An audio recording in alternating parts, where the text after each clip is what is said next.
মুসলমান ভাইরারে আমার, আল্লাহ রাব্বুল আলামিন বলেন কোন বান্দা বান্দি যদি নেকির কাজ করে ঈমান আনার পরে আল্লাহ পাক রব্বুল আলামিন বলেন সেই নেকির কাজ সে নিজেই পেয়ে যায়। সুবহানাল্লাহ।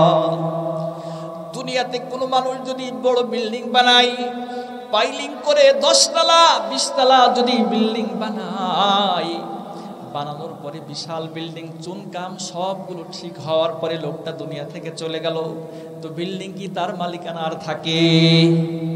জোরে বলেন থাকে?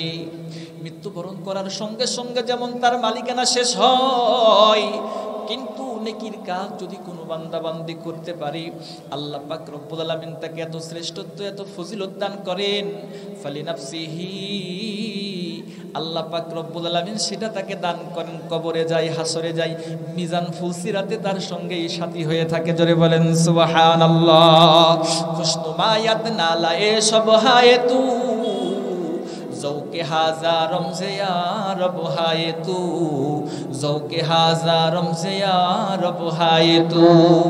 আল্লাহ রাব্বুল আলামিন বলেন ওয়ামান আসা ফাআলাইহা, আল্লাহ বলেন যে সমস্ত মানুষগুলো আবার গুনার কাজ করবে, নেকির কাজ না করে গুনার কাজ করবে, তার শাস্তিও তাকে ভোগ করা লাগবে। আল্লাহ বলেন ওয়ামা রাব্বুকা বিযাল্লামিল লিল আবিদ।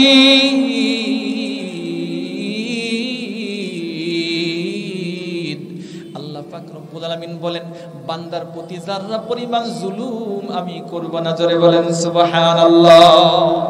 এই জন্য আমল আমাদের এমন একটা খাঁটি আমল করতে হবে যেই আমলটা আল্লাহর জন্য হয়। কথা বলেন ঠিক কিনা?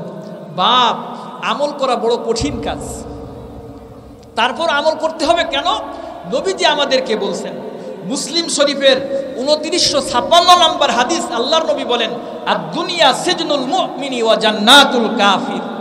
এই দুনিয়াটা হলো মুমিনদের জন্য জেলখানা আর কাফেরদের জন্য হলো জান্নাত। বাপ, জান্নাত কাকে বলা হয়? জান্নাত বলা হয় যেখানে যা ইচ্ছা তাই করতে পারে তাকে জান্নাত বলা হয়। কথা বলেন ঠিক কিনা?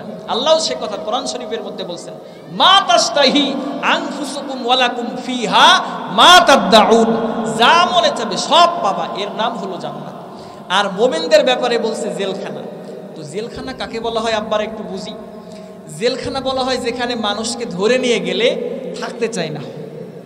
কি বাপ, থাকতে চাই? বাড়িতে খবর পাঠাই, আমাকে যেমনেই হোক কোর্টে তুলে দ্রুত জামিনের ব্যবস্থা করো। ওই টাকা নেই তো, বাড়িতে গরু আছে, গরু বিক্রয় করে হলে আমাকে ছাড়ানোর ব্যবস্থা করো। কথা বলেন ঠিক না? তাহলে জেলখানা বলা হয় যেখানে মানুষ থাকতে চায় না। 2 নম্বর সংজ্ঞা হলো মানুষ যেখানে যা ইচ্ছা তাই করতে পারে না। জেলখানায় তার বিবির সঙ্গে থাকতে তার মনে চায় না, থাকতে পারে। মনে চায় না ফুটবল খেলবে, এদিক সেদিকে ঘুরবে, বাইক নিয়ে যেদিকে ইচ্ছা সেদিকে যাবে। আসামিরও মনে চায় না আব্বা, কিন্তু পারে। কেন? সে জেলখানায় আছে। জোরে বলেন ঠিক কিনা? জেলখানায় থাকার কারণে সেটা পারে না। তো জেলখানা বলা হয় যেখানে মানুষ যেতে যাওয়ার পরে সেখানে মন তার থাকে না, মন থাকে সবসময় বাড়ির দিকে, কখন আমি বাড়িতে যাব। কথা বলেন ঠিক কিনা? 2 নম্বর সংজ্ঞা হলো যে যা মনে চাই তা কিন্তু জেলখানায় করতে পারে না। তো নবীজি বলেছেন মুসলিম শরীফের 2956 নম্বর হাদিসের মধ্যে যে মুমিনদের জন্য জেলখানা, তার মানে মুমিন এখানে থাকবে, আমল করতে মনে যাবে না, কিন্তু আমল করতে হবে। কেন? গুনার কাজ করতে মনে চাবে, আমল কিন্তু করতে পারবে না। কয় কেন? প্রশাসনের অনুমতি নাই, আল্লাহর অনুমতি নেই, গুনাহ কাজ করার অনুমতি আল্লাহর নাই। 2 নম্বর এখানে আছে কিন্তু মন পড়ে আছে জান্নাতের দিকে। জোরে বলেন ঠিক কিনা? এইটা হলো জেলখানা। সেই জেলখানার সাথে তুলনা করেছেন নবী সাল্লাল্লাহু আলাইহি ওয়াসাল্লাম মুমিনদের জন্য। এই জন্য আমলে সালেহ এমন হতে হবে খুলুসিয়াতের সাথে। গুনাহ হলো ক্যান্সারের মতো। বাপ, কোনো দেহে যদি ক্যান্সার হয়, দেহের হাতে ক্যান্সার হয়েছে, প্রচণ্ড যন্ত্রণা হচ্ছে, ডাক্তার বলতেছে এই আপদমস্তক মানব দেহের এই স্ট্রাকচারকে বাঁচাতে হলে ক্যান্সারের এই ক্ষত স্থানকে কেটে ফেলতে হবে। সে কাটবে কিনা? জোরে বলবে ডাক্তার সাহেব টাকা বেশি লাগলে বেশি দিচ্ছি, এখনই কাটতে হবে, অপারেশন এখনই করেন, কিন্তু আমার এই ক্যান্সারটা দেহ থেকে সরায় দেন। যেমন ক্যান্সারের এই ক্ষত দেহে কেউ রাখতে চায় না। রাখলে পুরো দেহ যেমন আস্তে আস্তে পচন ধরে নষ্ট হয়ে যায়, ঠিক গুনাহ নামক ক্যান্সার যদি কোনো ব্যক্তির আমলের মধ্যে রেখে দেয়, আস্তে আস্তে এই আমলের এই পুরা বডিটাকে চলে এমন একটা থাকতে হবে যেই আমলে সলেহের মধ্যে বাপ কোনো ধরনের জুলুম করা যাবে না। জোরে বলেন ঠিক কিনা? এই জন্য আমাদের প্রত্যেকটা মানুষকে আমলে সলেহ করা লাগবে। মুসলমান ভাইরা রে আমার, আল্লাহ রাব্বুল আলামিন অন্য আয়াতের মধ্যে বলেন, সূরা নাহলের ৯৭ নম্বর আয়াত, আল্লাহ বলেন, মান আমিলা সলিহাম মিন যাকারি আও উনসা ওয়া হুয়া মুমিনুন ফালানুহইয়ান্নাহু হায়াতান তাইয়্যিবা।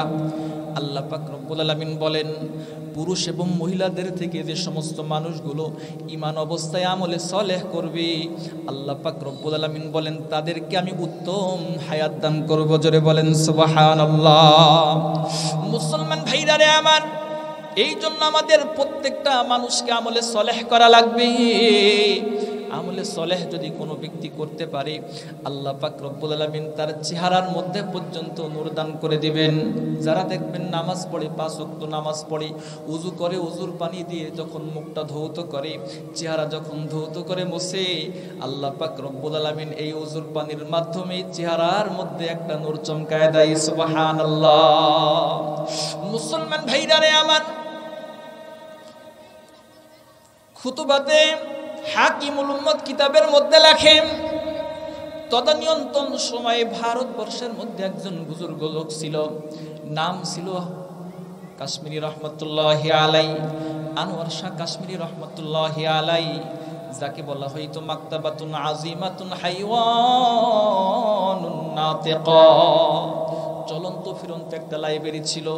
দারুল উলুম দেওবন্দের মধ্যে যত কিতাব ছিল সব কিতাব আনোয়ার শাহ রহমতুল্লাহি আলাইহির জবানের মধ্যে যখন তিনি পড়ছেন, সঙ্গে সঙ্গে আল্লাহ ব্রেনের মধ্যে এটাকে লিপিবদ্ধ করে দিয়েছেন। সুবহানাল্লাহ। মুসলমান ভাইরা রে আমার, কাশ্মীরি রহমতুল্লাহি আলাই কিতাবের মধ্যে পেয়েছি, যখন কোনো জিনিস তিনি পড়তেন, আল্লাহু আকবার পড়ার সঙ্গে সঙ্গে ৪০ বছর পর্যন্ত আল্লাহ রাব্বুল আলামিন মনে রাখার ক্ষমতা তাকে দান করেছিলেন।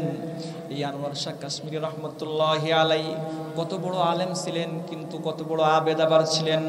ওয়া আমিলুন ওয়া ইয়ামালু কাসীরান ফিল লাইলি ওয়ান নাহার।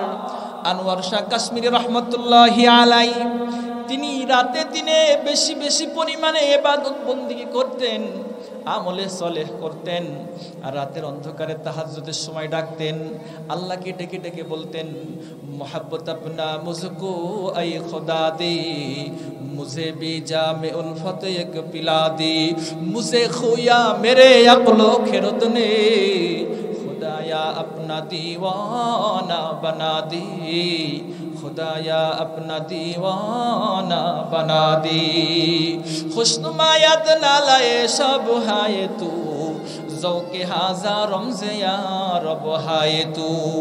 সারা রাত তিনি কান্নাকাটি করার পরে, আল্লাহু আকবার, তিনি যখন রাতের বেলা কাঁদতেন, কেঁদে কেঁদে বলতেন, আল্লাহ তুমি মেহেরবানি করে তোমার মহাব্বত আমাকে দান করে দাও। সুবহানাল্লাহ। এত বড় একজন বুজুর্গ আনোয়ার শাহ কাশ্মীরি রহমতুল্লাহি আলাইহি। মুসলমান ভাইরা রে আমার, এই আনোয়ার শাহ কাশ্মীরি রহমতুল্লাহি আলাইহি তিনি একদিন নিয়ত করেছেন সফর করবেন, বহু দূরে তিনি সফর করবেন, রেল লাইনে তিনি দাঁড়িয়ে আছেন। এমন সময় একটা হিন্দু পাদ্রী হারিকেন ধরিয়ে স্টেশনের পাশে সে দাঁড়িয়ে দাঁড়িয়ে কি যেন অপেক্ষায় আছে। আনোয়ার শাহ কাশ্মীরি রহমতুল্লাহি আলাইহি তখন ওই হিন্দু ব্রাহ্মণের পাশ দিয়ে যখন যাইতেছেন, হারিকেনের আলো যখন আনোয়ার শাহ কাশ্মীরি রহমতুল্লাহি আলাইহির চেহারার মধ্যে যখন পড়েছে, হিন্দু ব্রাহ্মণ আনোয়ার শাহ কাশ্মীরি রহমতুল্লাহি আলাইহির কাছে এসে বলতেছেন, মুল্লাজি মুঝে মুসলমান বানা দিজিয়ে। ও আনোয়ার শাহ কাশ্মীরি, তুমি আমাকে মুসলমান বানায়া দাও। হিন্দুদের একটা ব্রাহ্মণ শুধুমাত্র চেহারা দেখে সঙ্গে সঙ্গে তিনি বলতেছেন, আমারে মুসলমান বানায়া দাও। জোরে বলেন সুবহানাল্লাহ। মুসলমান ভাইরা রে আমার, হিন্দু সম্প্রদায় বড় ক্ষিপ্ত হয়ে গেল, আমাদের বড় ব্রাহ্মণ, আমাদের বড় নেতা সে মুসলমান হয়ে গেল। আমরা এখন কার সাথে আমরা থাকব, আমাদের নেতৃত্ব কে দিবে?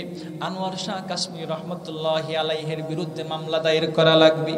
একবার যে সমস্ত হিন্দু সম্প্রদায় একত্রিত হয়ে কোর্টে মামলা যখন করেছে, আনোয়ার শাহ কাশ্মীর রহমতুল্লাহি আলাইহিকে গ্রেফতার করেছে। মুসলমান ভাইরা রে আমার, তারা অভিযোগ করেছে আনোয়ার শাহ কাশ্মীরি জোর জুলুম করে আমাদের ব্রাহ্মণকে মুসলমান বানিয়ে দিয়েছে। যখন তাকে গ্রেফতার করার পরে জজ সাহেব জিজ্ঞাসা করে, আনোয়ার শাহ কাশ্মীরি তুমি কি কাজ করলে? তুমি একজন হিন্দু ব্রাহ্মণকে জোরপূর্বক মুসলমান বানায় দিলে, এই কাজটা করা তোমার মোটেও ঠিক হয় নাই। তুমি দারুল উলুম দেওবন্দের মুহাদ্দিস, এত জগৎ বিখ্যাত একজন আলেম, ও আনোয়ার শাহ কাশ্মীরি এটা তোমার কখনো ঠিক হয় নাই। আনোয়ার শাহ কাশ্মীরি রহমতুল্লাহি আলাইহি বলেন, আমি খোদার কসম করে বলতেছি, তাকে আমি জোর জুলুম করে কখনো মুসলমান বানাই নাই। হিন্দু ব্রাহ্মণকে জিজ্ঞাসা করে, ব্রাহ্মণ তুমি কি দেখে, কোন আদর্শ থেকে মুসলমান হয়েছো? কোন কাজ করার জন্য কোনো একটা উৎস থাকে, হেতু থাকে, কারণ থাকে। ও ব্রাহ্মণ বলো, কি এমন আদর্শ দেখেছো? কোন কথায় তুমি প্রভাবান্বিত হয়ে তুমি মুসলমান হয়েছো? হিন্দু ব্রাহ্মণ তখন বলতেছে, আমি যখন হারিকেন ধরে রাখছিলাম, এমন সময় হারিকেন আলো আনোয়ার শাহ কাশ্মীরি রহমতুল্লাহি আলাইহির চেহারার মধ্যে পড়েছে। আমি দেখতেছি চেহারা উজ্জ্বল ঝলমল করতেছে, এমন সুন্দর নূর দেখতে পাইলাম যেই নূর আমাদের হিন্দু সম্প্রদায়ের কোনো মানুষের ব্রাহ্মণের চেহারার মধ্যে আমি পাই নাই। হিন্দুরা যত বৃদ্ধ হয় মনে হয় চেহারার নূর আস্তে আস্তে চলে যায়, কিন্তু মুসলমান যত বৃদ্ধ হয়, দাড়ি যখন পাকে, চেহারার মধ্যে একটা আলাদা নূর চমকায়। জোরে বলেন ঠিক কিনা? আল্লাহু আকবার। তখন ব্রাহ্মণ বলতেছি, এই দিন নিউরানি চেহারা দেখে আমি সঙ্গে সঙ্গে উপলব্ধ করলাম, আমার মন বলতেছে যে এই ধর্মের মধ্যে আছে, এই ধর্ম সত্য ধর্ম, কোনোদিন মিথ্যা হইতে পারে না। এই জন্য আমি সঙ্গে সঙ্গে বললাম, মুল্লাজি মুঝে মুসলমান বানা দিজিয়ে, মুল্লাজি আপনি আমারে মুসলমান বানায় দেন। এই জন্য আমি মুসলমান হয়েছি, আমার নিজের সজ্ঞানে স্বেচ্ছায় মুসলমান হয়েছি। আনোয়ার শাহ কাশ্মীরির কোনো দোষ নাই। সুবহানাল্লাহ। মুসলমান ভাইরা রে আমার, এই জন্য কোন বান্দা যদি আমলে সলেহ করে, আল্লাহ পাক রব্বুল আলামিন তার চেহারার মধ্যে নূর দান করেন। চেহারার মধ্যে নূর দান করেন, শুধু তা নয়, মনের মধ্যে প্রশান্তি আল্লাহ পাক রব্বুল আলামিন দান করেন। জোরে বলেন সুবহানাল্লাহ। এই জন্য নেকির কাজ আমাদের ছাড়া যাবে না, গুনার কাজ ধরা যাবে না। জোরে বলেন ঠিক কিনা? আল্লাহ রব্বুল আলামিন বলেন, ওয়া আম্মা মান খাফা মাকামা রাব্বিহি ওয়া নাহান নাফসা আনিল হাওয়া ফাইন্নাল জান্নাতা হিয়াল মাওয়া। আল্লাহ রাব্বুল আলামিন বলেন, যেই সমস্ত মানুষদের মনের মধ্যে গুনাহ করার স্পৃহা তৈরি হয়, কিন্তু আল্লাহর সামনে দণ্ডায়মান হওয়া লাগবে, আল্লাহর সামনে দাঁড়িয়ে দাঁড়িয়ে হিসাব দেওয়া লাগবে, এই ভয় করার পরে মনে যা চাই তা করে না, আল্লাহ রাব্বুল আলামিন বলেন আমি তাদের ঠিকানা বানিয়ে দিয়েছি জান্নাত। জোরে বলেন সুবহানাল্লাহ। বেহেশত আদা কে আদারে নবাসুদ, কাছে রাবা কাছে কারে নবাসুদ, কাছে কারে নবাসুদ। এই জন্য আমাদের আমল করা লাগবে। জোরে বলেন ঠিক কিনা? মুসলমান ইমানদার আব্বারা আমার, আমাদের যেহেতু ইমান আছে, ইমানদার, ইমানকে সুস্থ রাখতে হবে, শিরিক মুক্ত ইমান রাখতে হবে, বেদাত মুক্ত ইমান রাখতে হবে, জুলুম মুক্ত ইমান রাখতে হবে। এরপরে আমলে সলেহ করতে হবে। আমলে সলেহের মধ্যে সবচেয়ে গুরুত্বপূর্ণ আমলে সলেহ আব্বা বলে, জোরে বলেন নামাজ। জোরে বলেন নামাজ কিনা? অনেক মানুষ বলে আমলে সলেহ না করলে কি হবে, নামাজ না পড়লে কি হবে, আমাদের ইমান কিন্তু এখনো ঠিক আছে বলে কিনা? জোরে বলেন। ও বাপ, নামাজ না পড়লে ইমান ঠিক থাকতে পারে না। নবী সাল্লাল্লাহু আলাইহি ওয়াসাল্লাম বলেন, মান তারাকা সালাতা মুতাআম্মিদান ফাকাদ কাফারা। আল্লাহর নবী বলেন, যে ব্যক্তি নামাজ ইচ্ছাকৃত তরক করলো, সে ব্যক্তি কুফরির মধ্যে লিপ্ত হলো। এই জন্য আমলে সলেহের মধ্যে বা গুরুত্বপূর্ণ আমলে সলে কি নামাজ আদায় করা। কি কথা বলেন ঠিক না? মাকুন শাস্তি নামাজে বান্দেগানা, মাকুন স্বস্তি নামাজে পাঞ্জে গানা ফাওয়াইলুল লিল মুসাল্লিন আল্লাযিনা ফাওয়াইলুল লিল মুসাল্লিন আল্লাযিনা। এই জন্য নামাজ গুরুত্বপূর্ণ একটা ইবাদত। কেমন গুরুত্বপূর্ণ ইবাদত আল্লাহ পাক রব্বুল আলামিন তাও বলেন, ইন্নাস সালাতা তানহা আনিল ফাহশাই ওয়াল মুনকার। আল্লাহ রাব্বুল আলামিন বলেন নামাজ এমন একটা গুরুত্বপূর্ণ ইবাদত, এমন একটা গুরুত্বপূর্ণ ইবাদত যেই নামাজ বান্দিকে সমস্ত অশ্লীল কাজ থেকে হেফাজত করবেন। জোরে বলেন সুবহানাল্লাহ। নামাজ এই জন্য গুরুত্বপূর্ণ ইবাদত। বাপ থানবী রাহমাতুল্লাহি আলাইহি একটা উদাহরণ দিয়েছেন, নামাজ হলো আয়নার নাই। নামাজ কার নাই আব্বারা? আয়নার মতো। কার মতো? আয়নার সামনে যদি কোনো ব্যক্তি দাঁড়ায়, একটা কালো মানুষ দাঁড়িয়ে যদি বলে আয়না আমি কালো হইতে পারি, 10,000 টাকা রাখলাম সরাসরি ঘুষ, আমাকে সুন্দর করে ফর্সা করে উপস্থাপন করো, আয়না পারবে? বাপ পারবে? যত টাকা দিক না কেন, আপনার আমার বডি স্ট্রাকচারের ভিতরে যত যা আছে এটা আয়না হুবাহু ফোকাস করবে না? হুবাহু ফোকাস করবে।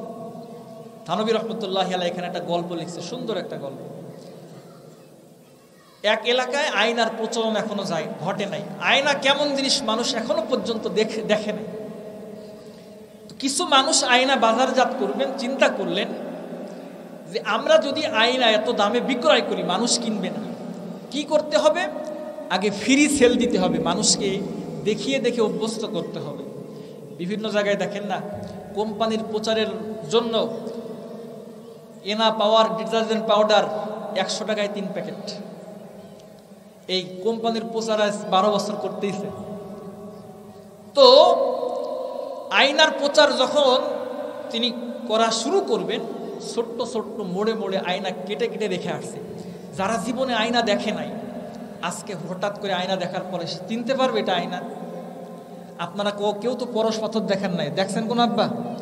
এখন রাস্তার মাঝখানে যদি পরশ পাথর পড়েও থাকে, আমরা কি চিনতে পারবো যে এটা পরশ পাথর? পারবো বলেন?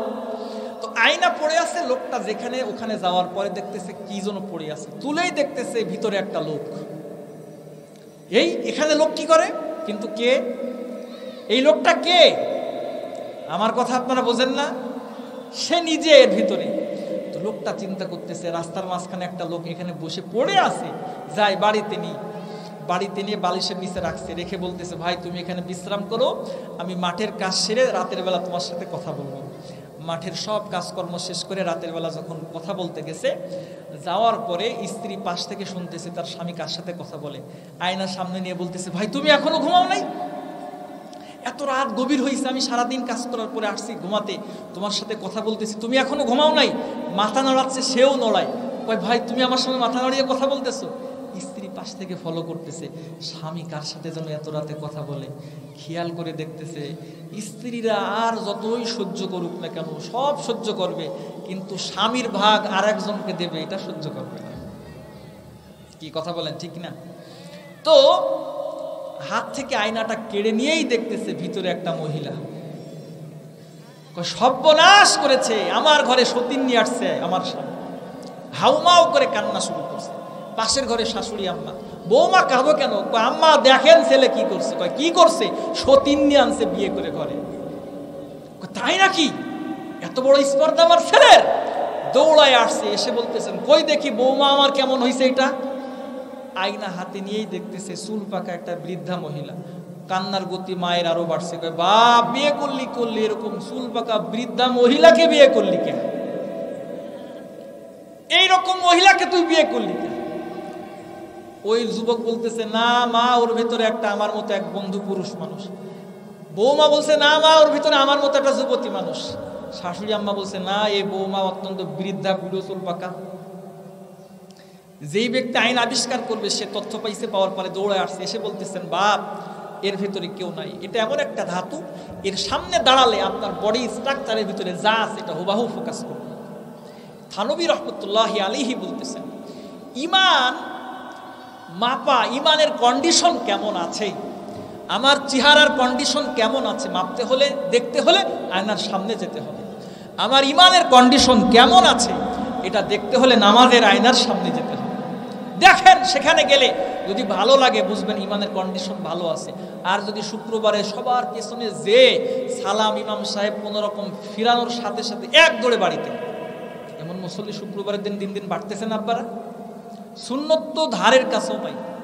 মনে হয় যেন মসজিদে যাওয়ার পরে এত বিরক্ত সে হচ্ছে, এই প্লেয়ারকে যদি খেলার মাঠে 30 মিনিট 90 মিনিট 3 ঘন্টার খেলায় লাগানো হয়, এত অল্প সময় খেলাটা শেষ হয়ে গেল, ম্যাচটা খুব উপভোগ করার মতো ছিল, কিন্তু চোখের পলকে শেষ হয়ে গেল, কিন্তু 3 ঘন্টা শেষ। কিন্তু মসজিদে গেলেই ইমাম সাহেব এত লম্বা খুতবা দেয়, কে রাজা লম্বা পড়ে, ও দাঁড়ানো যায়। তো নামাজের আয়নার সামনে যাওয়ার সাথে সাথে তার ইমানের কন্ডিশন মাপা যায়। কথা বলেন ঠিক কিনা? এই জন্য আমলে সলেহের মধ্যে গুরুত্বপূর্ণ ইবাদত হলো নামাজ।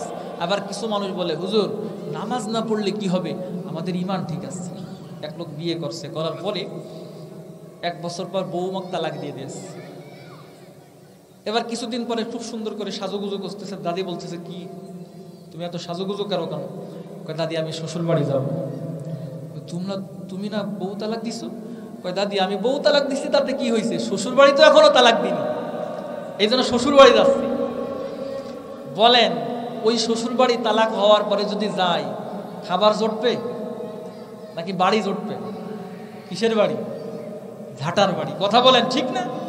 তো তার মানে বোঝা গেল স্ত্রী তালাক হলে অটোমেটিক শ্বশুর বাড়ি তালাক হয়ে যাই, মুখে বলা লাগবে না। নামাজ না পড়লেও বা ইমানের মধ্যে অটোমেটিক দুর্বলতা এসে যায়। আপনি মুখে যতই বলেন নামাজ না পড়লে ইমান ঠিক থাকে, কি কথা বলেন ঠিক কি না?